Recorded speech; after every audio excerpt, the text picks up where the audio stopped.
Okay, good morning, connection leaders. Good morning or good evening or whenever you're watching this. Excited this weekend that we have Pastor Brent Cunningham with us, and I'm going to turn it over to him in just a minute. But just a quick on the need to know thing.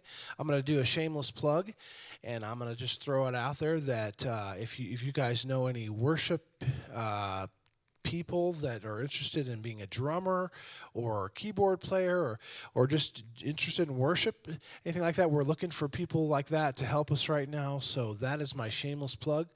And right now I'm just going to turn it over to Pastor Brent. He's going to help us out. Pastor Patrick.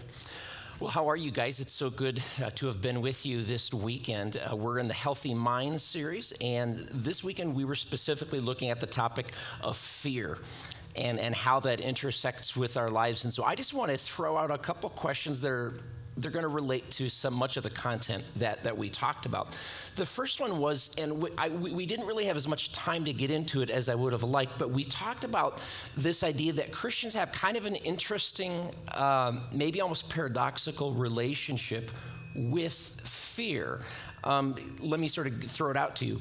We're told again and again in the Bible, in fact, the most common command is don't be afraid, don't fear. And yet we're also told to fear the Lord, to fear God. And again, we touched on that a little bit, but I think it would be interesting for you as a group to discuss this idea. How do you make sense of this kind of perplexing dual commands? Number two, one of the other questions that came up is this idea, and it's in relationship to the fear of the Lord versus fearing other things. But we made this comment that what you fear the most in life might reveal where you trust God the least. And so a challenge to you would be, could you identify, is that true in your own life? Have you seen that to be true?